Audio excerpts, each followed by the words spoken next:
Hello guys, this is Hustle and Fun, and today we're replacing a front entry door. So you can see this is the old one. I already started removing the trim around it, right along here and over the top and over the other side. So in order to do this, there's a couple of things we need to do. So this is one of the things. It has a storm door on it also. So we'll need to remove all the screws from the edges right here. That's the frame of the storm door. So once you remove those, you can take this out, you can remove it, and you can use it for the new one. What you also have to remove is this part right here. That's pulls in the door, and also the spring that holds the door from swinging out when it's windy out or when someone really yanks on the door. So I'm removing all of these things. I have to remove the top part as well, that trim over the storm door and the left side. So I'm going to be taking all those screws out.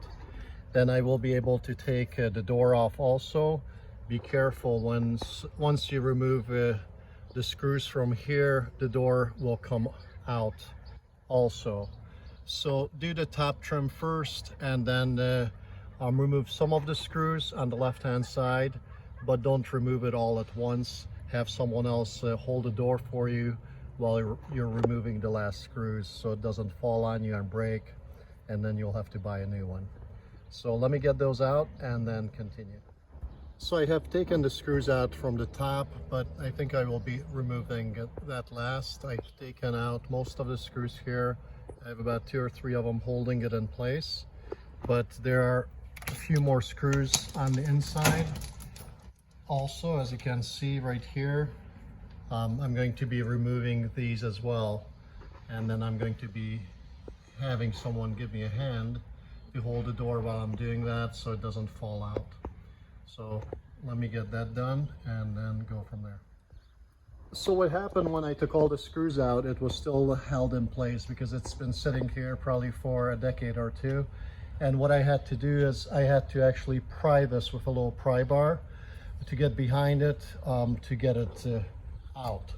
So we're ready to take this out completely, and then we can remove the top piece also, and we'll probably have to pry on that. And then we can start taking the rest of the frame out of the door. We're going to be removing the door from the hinges first with those pins. All right, so as I said, we have to remove the pins from this door. The two of them I have removed already, the one from the bottom and one from the top. And here's in the middle, you can see that it's still in there. All you do is grab a screwdriver and you wedge it in here and tap it with a hammer up, and then you can take it out. And be careful, because at this point, if you move the door, it will come off these hinges. So if it's a heavy door, you may need a hand to get it done. If not, you might be able to handle it by yourself. Okay, so this is what it looks like when the door is off, and what we have to remove is this frame. You may want to measure or take a look what you have on the new door, but basically what's going to come out is this frame from here on in.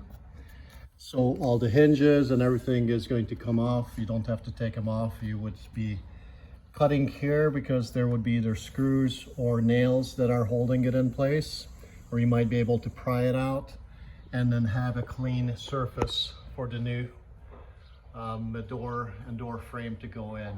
Also, with the new door, you probably want to remove that from the hinge and then put it in by itself, and then place the door inside the hinge. So let's get started on this, ripping all of this out. So there's a couple of ways of removing this door jamb.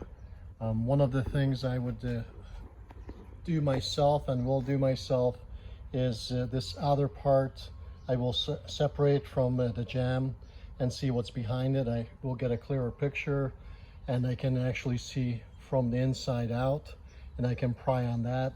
I want to do it kind of carefully. I don't really feel like rebuilding this whole thing. You can also cut it with a Sawzall from behind and down. I may even have to do that.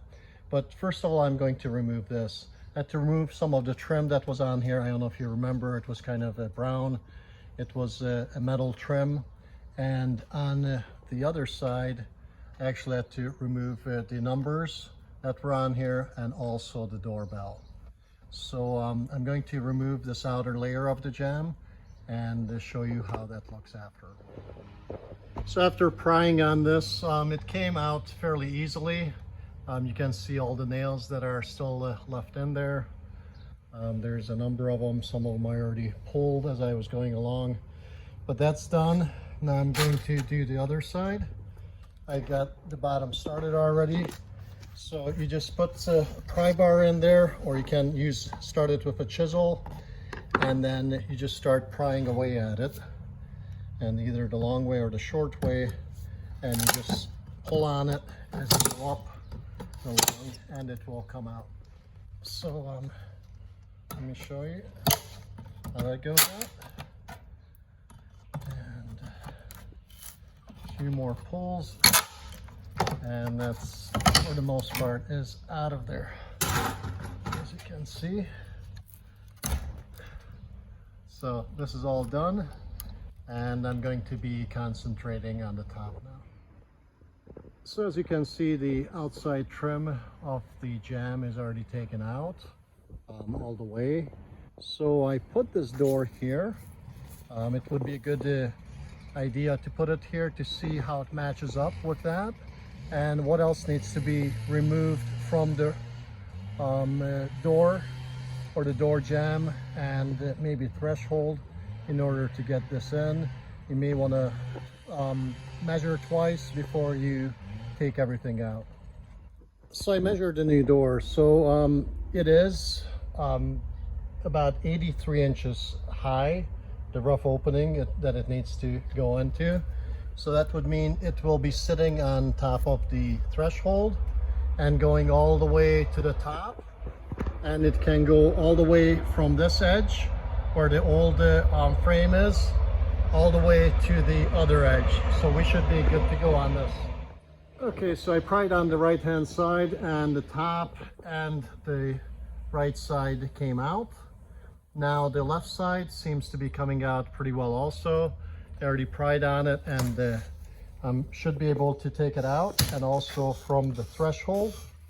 And once I remove it, all of this insulation behind it is coming out.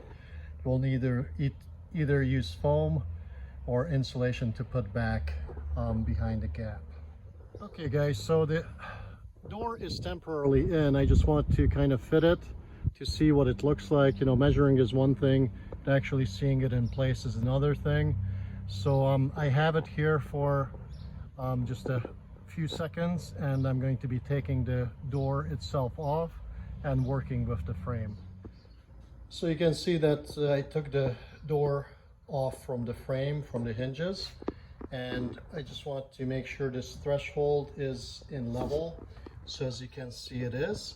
So we're ready to make sure it's nice and secure, and then we can start putting in the frame.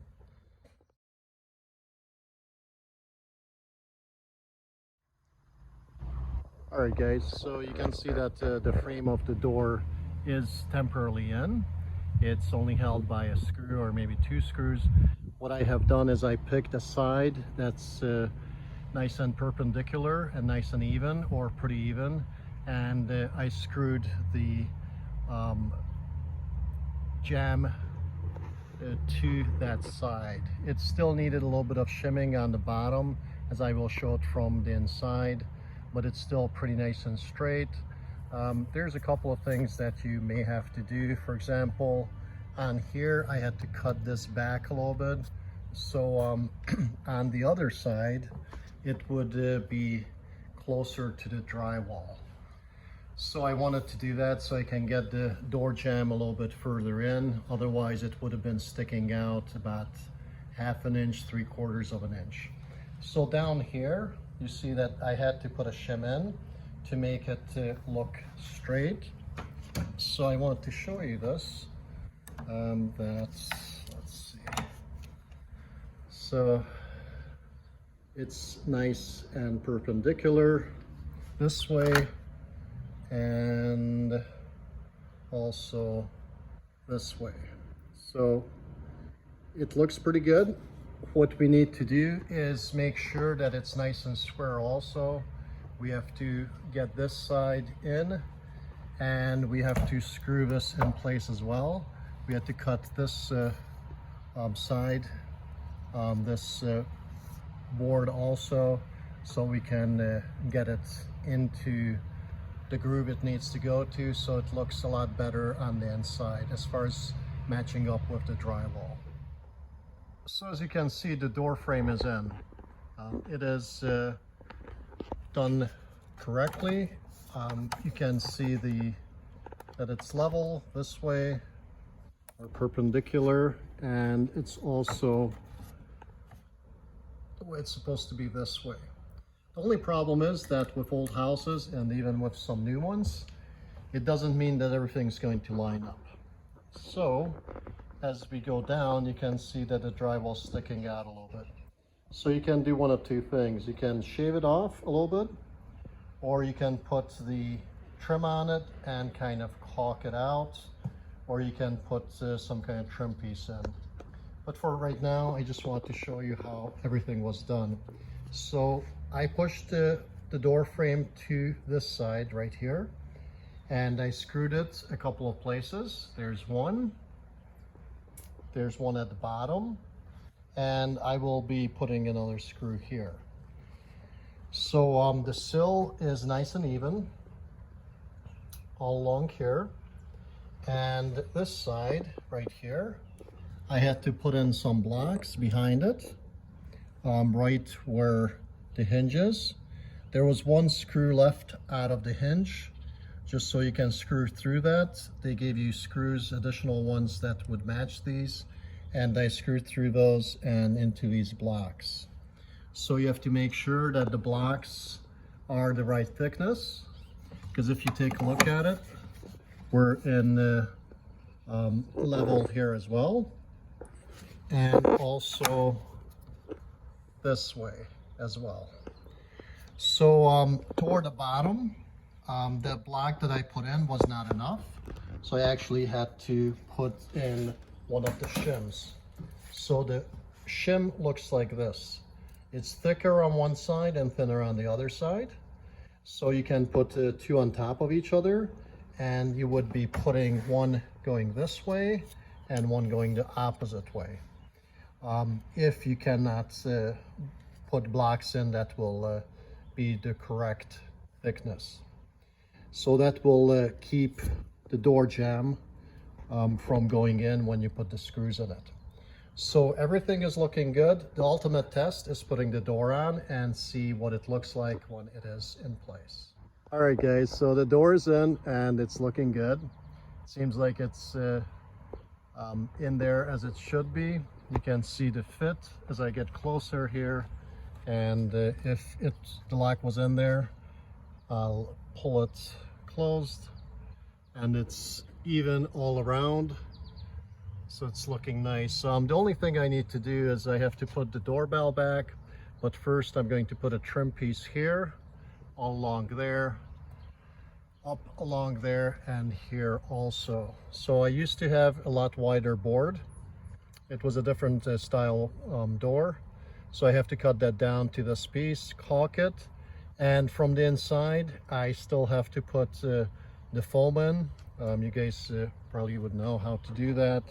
I can make a video of that also, how you put foam in, but that's all that needs to be done, and then the trim. If you look at one of my other videos, it will show how to put trim on around the door. But other than that, this is pretty much done. You just have to put the door handles in and you should be good to go. So if you like what you see, give me a thumbs up, and thank you for watching, and subscribe to my channel for a lot of good other tips on house repairs, houses, and cars, and a lot of other things. Thanks for watching. Take care.